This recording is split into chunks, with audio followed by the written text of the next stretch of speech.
विद्येविना मती गेली, मतीविना नीती गेली, नीतीविना गती गेली आणि गतीविना शूद्र कसले, असे सारे अनर्थ एका अविद्येने केले.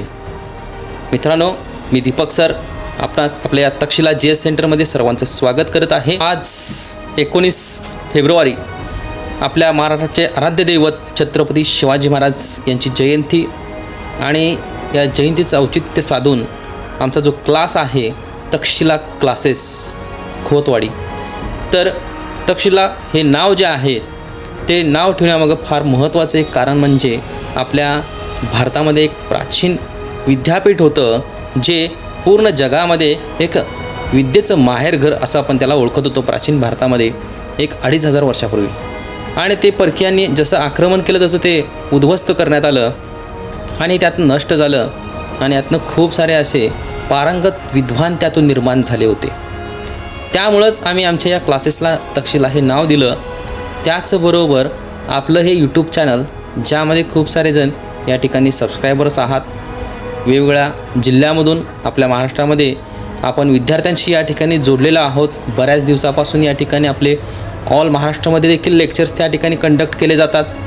एक बालवैज्ञानिक परीक्षेच्या माध्यमातून मी त्या ठिकाणी तुमच्याशी जॉईन झालेलो आहोत.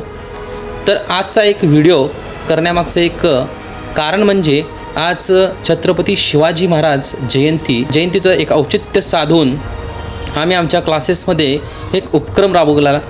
आम्ही उपक्रम सुरू केला आहे, तो म्हणजे एक वाचन सप्ताह उपक्रम. का केला आहे? कारण आजची जी तरुण पिढी आहे, आजचे जे विद्यार्थी आहेत, आजचे जे शालेय मुलं आहेत, ते इंस्टाग्राम, यूट्यूब, प्रसारमाध्यमे याच्या खूप आहारी गेलेले आहेत. यातून वाचन संस्कृती कुठं विलुप्त एक इतिहासाच्या काळामध्ये झालेले लक्षात घ्या. वाचनाची आवड त्यांच्यामध्ये निर्माण झालेली नाही, तर त्यांना अवांतर वाचनाची आवड निर्माण होण्यासाठी आमचा एक स्तुत उपक्रम त्या ठिकाणी आम्ही राबवत आहोत. येणाऱ्या काही दिवसामध्ये या ठिकाणी तक्षशिला ग्रंथालय हे देखील मुलांसाठी आम्ही सुरू करणार आहोत.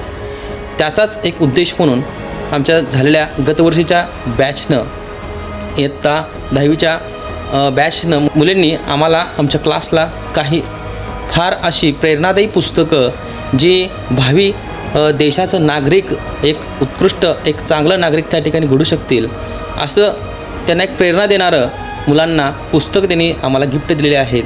आणि त्यातूनच आम्ही या ठिकाणी काय केलं आहे, वाचन सप्ताह उपक्रम चालू केला आहे. नक्कीच ही पुस्तके त्या विद्यार्थ्यांना चांगलं भारतीय नागरिक घडवतील आणि ते देशाला आपल्या पूर्ण जगामध्ये महासत्ता बनवण्याचा एक संकल्प मनामध्ये राबवतील. हेच एक थोडंसं या व्हिडिओमधून. तर चला तर आपण आपल्या या ग्रंथालयामध्ये या वाचन सप्ताहामध्ये कोणती पुस्तकं आहेत ते आमच्या विद्यार्थ्यांकडून जाणून घेऊया. चला. माझ्या पुस्तकाचं नाव माझ्या आयुष्याची पानं. माझ्या पुस्तकाचे नाव अहिल्यादेवी होळकर. माझ्या पुस्तकाचे नाव माननीय अशोक भुजबळ सर. माझ्या पुस्तकाचे नाव देशाचे दुश्मन. माझ्या पुस्तकाचे नाव doctor APJ Abdul Kalam sir. माझ्या पुस्तकाचे नाव किस्से शास्त्रज्ञाचे. माझ्या पुस्तकाचे नाव चाणक्य नीती. माझ्या पुस्तकाचे नाव विज्ञानाची गंमत-जंमत. माझ्या पुस्तकाचे नाव सुनीता विल्यम. माझ्या पुस्तकाचे नाव ज्ञानज्योती सावित्रीबाई फुले. माझ्या पुस्तकाचे नाव छत्रपती संभाजी. माझ्या पुस्तकाचे नाव गणितीय सूत्रे आणि नियम. माझ्या पुस्तकाचे नाव कल्पना चावला. माझ्या पुस्तकाचे नाव अंतराळातील गंमत-जंमत. माझ्या पुस्तकाचे नाव आहे स्वामी विवेकानंद. माझ्या पुस्तकाचे नाव आहे भारतातील जाती कास्ट ऑफ इंडिया. पुस्तकाचे नाव राजश्री शाहू महाराज. माझ्या पुस्तकाचे नाव